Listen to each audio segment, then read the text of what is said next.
So we live in this perception of a perception of ourselves. Hence, my identity is made by what my parents think I should be. My identity is made up by what my college or university thinks I should achieve.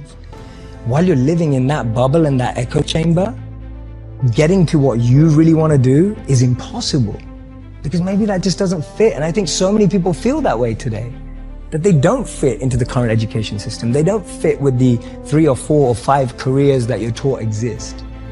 So that process of self-excavation and actualization first requires being exposed. You can't be what you can't see.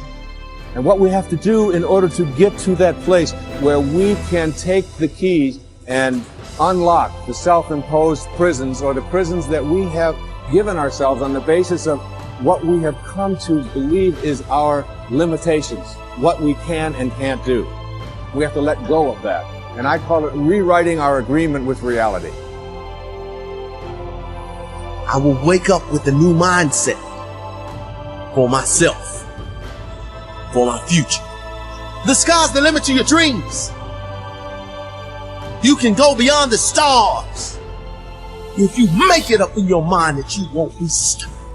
You gotta take that thing out, like, you gotta take the breath out. So some of y'all are afraid of math. Go after it. Go get it. Don't run from it no more. Go get it. You gotta go get it. It's possible. At the end of the day, you're going to go as far as you're willing to fight for, and that's it. And if you're willing to fight to go all the way, then you will go that far. You will set a new bar. You will define for people what is possible.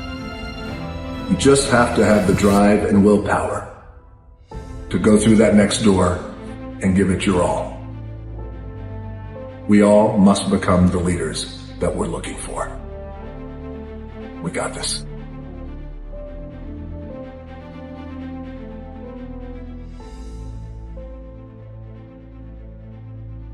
Men and women begin to become great only when they begin to take time by themselves to listen to their inner voices and organize their lives in such a way that their activities and relationships give them a deep sense of inner peace. The first step that you can take to personal greatness is to sit down quietly and look over your life to determine the areas where you're not experiencing the peace of mind and happiness that you really want. You'll find that this is a very easy exercise to do because your mind is continually preoccupied with these problems, just like a person sitting on a tack would be preoccupied with the pain. Your job is to get off the tack.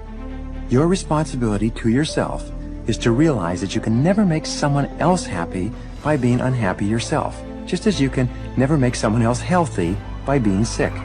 You should not sacrifice your happiness in an attempt to somehow achieve the happiness of another person.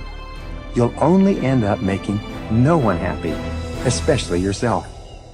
In the play Cyrano de Bergerac by Edmond Rostand, Cyrano, the great individualist, is asked why it is that he is so outspoken and so self-assertive. He answers with this beautiful line. He says, "I choose the line of least resistance in this, that I will please at least myself in all things." When you make the decision that, for better or worse, you will please at least yourself in all things, only then will you be truly happy. And only then, it seems, will you be able to help anyone else to be happy as well. The second law of happiness is the law of emotion. It says that human beings are 100% emotional in everything they think and feel and decide. I used to think that people were 90% emotional and 10% logical. However, both research and experience contradicts this conclusion. People are totally emotional in everything they do. If a person says to you that he's decided to do the logical thing, it simply means that he has more emotion devoted to that course of action than he does to another course of action, and he uses the word logical to justify his decision.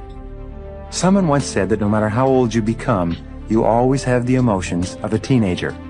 This may or may not be true, but the central impact of your emotions and feelings is a key component in both understanding and achieving your own happiness. The first part of the law of emotion is that you are motivated by two major groups of emotions, those of love or desire and those of fear or loss. These are the positive emotions and the negative emotions. These emotions were described by Sigmund Freud as emotions associated with pleasure and emotions associated with pain. You have a tendency to move toward those experiences you associate with pleasure or happiness, and you have a tendency to move away from those experiences you associate with pain or unhappiness. This is the essence of the pleasure principle that I mentioned earlier. The second part of this law of emotion says that the content of your emotional life is largely determined by the thoughts you dwell upon most of the time. This is such a simple and obvious truth that it's often overlooked by most people. It simply says that if you think happy thoughts, you will be a happy person. If you think angry thoughts, you'll be an angry person.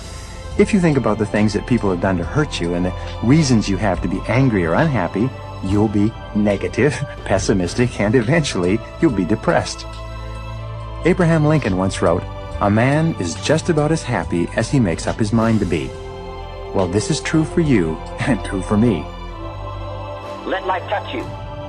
Don't let it kill you, but at least let it touch you. The next touch could open up the wellspring you'll never lack for desire for the rest of your life.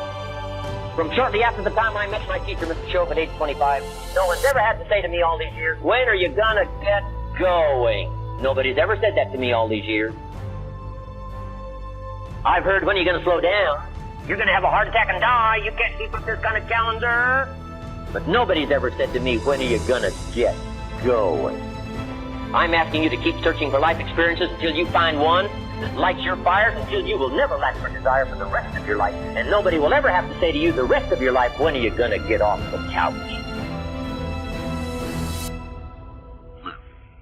Welcome all experiences. Don't put up the wall. The same wall that keeps out disappointment keeps out happiness. Take the risk.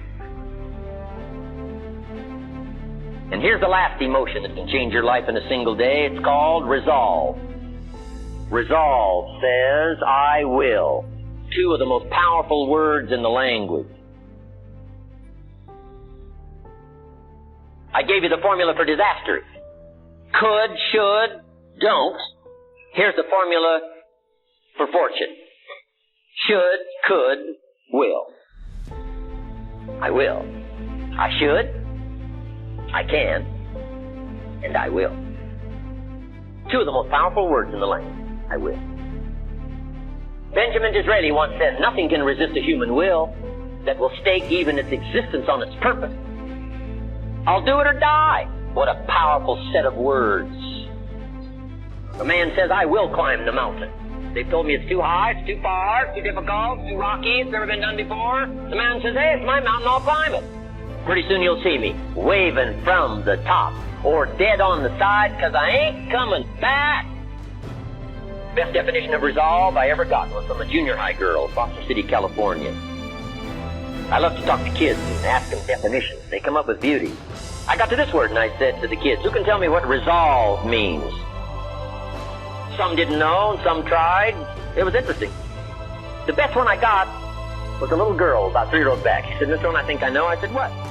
She said, "I think resolve means promising yourself you will never give up." I said, "That's the best I've ever heard. You can't say it any better than that. Promise yourself you will never give up. You don't have to promise me. You don't have to promise the world. Just promise yourself." What a great bit of language. I asked the kids, how long should a baby try to learn how to walk? How long would you give your average baby before he shut off? That's enough. No, any mother in the world would say you're silly. My baby's going to keep trying what? Until. What a magic word, until. How many books will you read? Until you find the answer for your good health? Read 1 and quit? Read 2 and quit?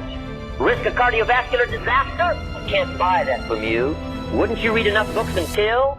Wouldn't you read enough books on financial independence until you become financially independent? Wouldn't you read enough books on leadership until you become a leader?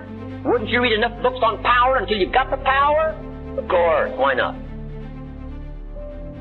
Don't settle for less. Use this little until phrase.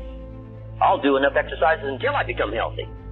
I'm out of breath now, but I'll put myself through enough disciplines until I'm no longer out of breath.